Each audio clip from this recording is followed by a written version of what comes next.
আল্লাহকে যদি আমরা চিনতে চাই, না আল্লাহ তাআলাকে তো দেখা যায় না, তো আমরা আল্লাহ তাআলাকে কিভাবে জানবো আল্লাহ তাআলা কত বড়, কত বিশাল? তো বলছে আল্লাহ তাআলার সৃষ্টিকে দেখো। আল্লাহ তাআলার সৃষ্টিকে দেখলে তোমরা আল্লাহ তাআলার যে কত বড় বড়ত্ব, মহত্ব এই সম্পর্কে কিছু ধারণা পাওয়া যায়। এই যে আমরা দেখতে চাচ্ছি সারাদিন বিশাল বিশাল পাহাড়, এই যে একটা এত বড় পাহাড় কি সুন্দর হাতের আকৃতিতে, সুবহানাল্লাহ, আল্লাহু আকবার। তো আমরা আসলে চিন্তা করতে পারি যে যে যে পাহাড়টা তো বড় সুন্দর, তার স্রষ্টা কত সুন্দর, তার স্রষ্টা কত মহান। এই মানুষ যদি আমরা ওই চিন্তা করে তাহলে মানুষ তা স্রষ্টা সম্পর্কে আসলে ধারণা পায়। যেমন আল্লাহ তাআলা কোরআনে বলছেন যে তোমরা সিরু ফিল আরদ ফানদুরু, তোমরা ভ্রমণ করো, বিশ্ব ভ্রমণ করো এবং দেখো, চিন্তা করো। হ্যাঁ, তো আমরা আমাদের উচিত এরকম বিশ্ব ভ্রমণ করে আল্লাহ তাআলার সৃষ্টি, আল্লাহ তাআলার এরকম বিশাল বিশাল সৃষ্টি দেখা, চিন্তা করা, ফাকির করা এবং আল্লাহ তাআলার সৃষ্টি সম্পর্কে আরো ভালো করে অনুধাবন করে আমরা তার শুকরিয়া আদায় করতে পারি, বেশি বেশি রবের ইবাদত করতে পারি। আসলে আমরা তখন বেশি যোগ্য সৃষ্টি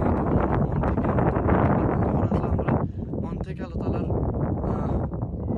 বেশি বেশি শুকরিয়া বা তার ইবাদত করতে পারবো। একটা কাজ হচ্ছে, কথা হচ্ছে এই কারুকাজগুলো কি এগুলো মানুষের দ্বারা সম্ভব?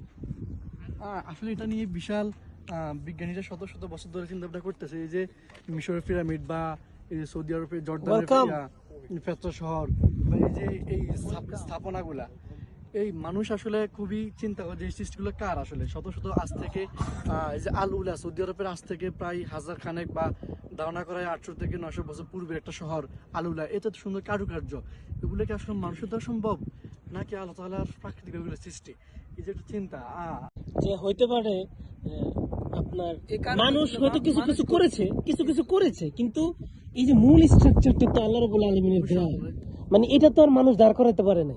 এই বড় বড় পাহাড়গুলো তো আর মানুষ সৃষ্টি করতে পারে না।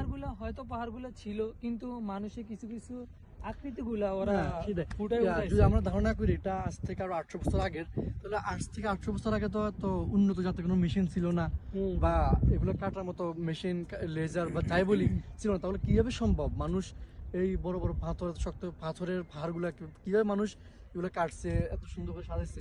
নিশ্চয়ই আল্লাহ তাআলা কুদরত অবশ্যই ছিল। এখানে আল্লাহ তাআলা কুদরত আছে, অবশ্যই আছে। কিছু কিছু নিদর্শন যেগুলো দেখা যায় ওরা মানুষ করছে এগুলো, এবং যারা আসলে আমাদের দেশ কিংবা বাইরে যারা আমাদের রব, আমাদের সৃষ্টিকর্তাকে নিয়ে প্রশ্ন করে যে সৃষ্টিকর্তা বলতে কেউ নেই, তাদের আসলে এইসব নিদর্শনগুলো দেখানো উচিত। যে দেখো না, আমাদের আল্লাহ তাআলা আসলে কত বড় বড় বা কত কি নিদর্শন সমূহ আমাদের জন্য সৃষ্টি করে রাখছেন, যেগুলার আসলে সৃষ্টিকর্তা, যেগুলার নিয়ে চিন্তা করলে দেখা যায় আসলেই সম্ভব কিনা। আমরা আমাদের আধুনিক যুগে যে আমরা এত মেশিন, এত লেজার বা বিভিন্ন কিছু দিয়েই আসলে কি সম্ভব এই বড় বড় পাহাড়গুলো কাটা?